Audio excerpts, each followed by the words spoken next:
नमस्कार दोस्तों, आपने ये जो वीडियो देखा ये घटना धनबाद के बैंक मोड़ स्थित उर्मिला टावर के पास की है, जो कि 6 अक्टूबर के आसपास घटित हुआ।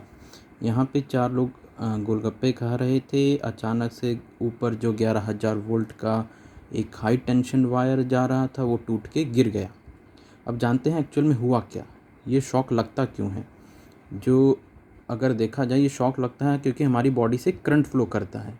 तो हमारी बॉडी से कितना करंट फ्लो करता है तो कितना झटका लगता है वो हम बाद में देखेंगे। पहले देखते हैं कि अगर 11,000 वॉट का अगर हम लोग तार को अगर हम छू दें, नंगे पाँव अगर हम लोग छू दें, हमारे पाँव पे कोई चप्पल कुछ नहीं है, हमने छू दिया, गीली मिट्टी पे खड़े हैं, तो उससे अगर कितना करंट फ्लो करेगा। और सामान्य तौर पे हमारी बॉडी का जो रेजिस्टेंस होता है वो 1000 ओम होता है। तो अगर हम लोग ये फार्मूला लगा दें तो इसमें हमारे पास करंट आता है 10 एम्पेयर्स।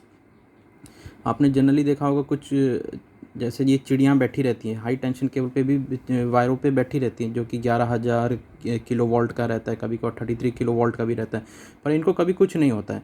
इनको इसीलिए कुछ नहीं होता क्योंकि करंट को हमेशा मिनिमम रेजिस्टेंस का एक पाथ चाहिए होता है, वो जो कि ग्राउंड में अगर उसको जाने को मिल जाए तो वो वहाँ पे चला जाता है। अगर उसको नहीं मिलता है तो उसे मिल जाएगा तो हम लोग से जितना करंट फ्लो करेगा शॉक लगेगा।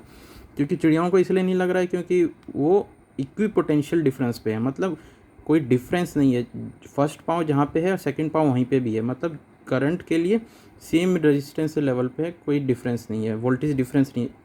वहीं जब अगर हम लोग छूते हैं, अपने हाथों से छूते हैं, तो हमारा हाथ पकड़ता है 11 केवीए 11 किलो वोल्ट का तार, और हमारा जबकि ज़मीन होता है 0 वोल्ट पे, इसीलिए करंट हमारी बॉडी से फ्लो कर जाता है। और जबकि चिड़ियाओं को कुछ नहीं होता है, इसलिए इनको कुछ नहीं होता है, उनको झटका लगा। जैसे कि ये अखबार का एक वीडियो क्लिप भी है, इन लोगों को आप पॉज करके भी देख सकते हैं।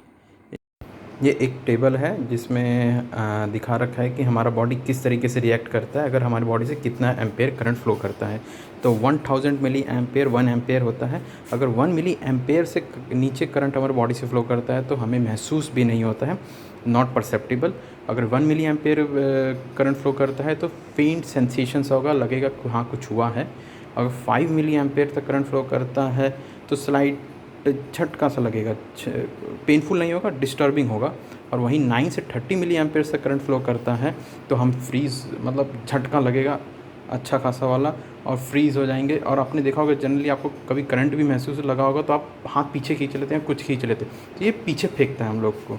और वहीं जो रेड जोन में है 50 मिली एम्पेयर से ऊपर वाले में है, ये हमारे लिए काफ़ी डेंजरस जोन है। इसमें हमारी डेथ भी हो सकती है in extreme cases, cardiac arrest हो सकता है, सीवियर बर्न्स हो सकते हैं, मसल कॉन्ट्रैक्शन हो सकता है।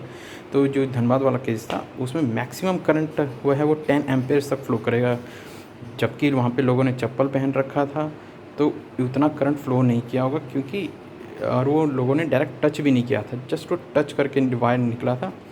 तो इसीलिए हमें as a factor of safety कहा जाता है कि आप जब भी घर से बाहर निकलें बारिश में या कभी भी, जूते पहन के निकलें और मोटी सोल वाले पहन के निकलें, जिससे ये मोटी सोल जूते से क्या हो जाता है, रेजिस्टेंस बढ़ जाता है।